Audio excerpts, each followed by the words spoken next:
BTS ရဲ့ချီကာဂိုဖျော်ဖြေပွဲမတိုင်ခင်ပရိသတ်တွေအတွက်အထူးအစီအစဉ်အနေနဲ့ဩဂတ်စ်လ29ရက်နဲ့28ရက်ကို BTS Day အဖြစ်သတ်မှတ်လိုက်ပါတယ်။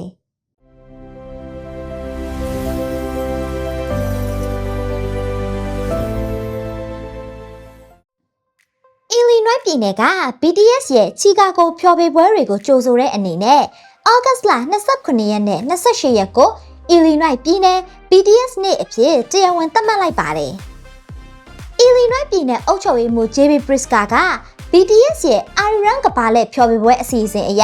ဆိုကြကွင်းမှာပြုလုပ်မဲ့ဖျော်ဖြေပွဲနှစ်ပွဲမတိုင်ခင်အခုလိုကြေညာခဲ့တာဖြစ်ပါတယ်။အုပ်ချုပ်ရေးမှူးက BTS ရဲ့ကဘာတဝမ်းတက်ရောက်မှုနဲ့ကိုချစ်တတ်ဖို့စိတ်ကျန်းမာရေးအသိပညာပေးရေးနဲ့အလှူဒန်းလုပ်ငန်းတွေမှာပါဝင်ပေးမှုတွေကိုချီးကျူးခဲ့ပါတယ်။ဒါအပြင် BTS ရဲ့ Army ပရိသတ်တွေကလူမှုအကျိုးပြုလုပ်ငန်းတွေနဲ့အလှူအတန်းတွေမှာပါဝင်လှုပ်ဆောင်ပေးနေမှုကိုလည်းအသိအမှတ်ပြုခဲ့တာပေါ့။ BTS ကဩဂတ်စ်လ29ရက်နဲ့28ရက်မှာဆိုကြကွင်းမှာဖျော်ဖြေသွားမှာဖြစ်ပါတယ်။ဒီဖျော်ဖြေပွဲတွေက2019ခုနှစ်နောက်ပိုင်းချီကာဂိုမြို့ကအဲ့ဒီအားကစားကွင်းမှာ BTS ရဲ့ပထမဆုံးဖျော်ဖြေပွဲတွေဖြစ်လာမှာပါ။2019ခုနှစ်တုန်းက BTS ကအဲ့ဒီနေရာမှာလက်မှတ်အပြည့်ရောင်းထွက်ခဲ့တဲ့ဖျော်ဖြေပွဲနှစ်ပွဲပြုလုပ်ခဲ့ပါတယ်။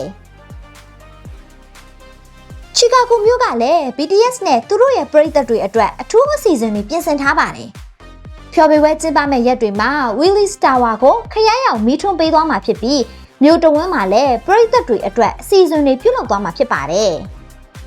Illinois ပြည်နယ်ဟာအမေရိကန်ပြည်ထောင်စုရဲ့အလဲပိုင်းမြောက်ဘက်မှာရှိတဲ့ပြည်နယ်တစ်ခုဖြစ်ပြီးချီကာဂိုမြို့လည်းဒီပြည်နယ်ထဲမှာပါဝင်ပါတယ်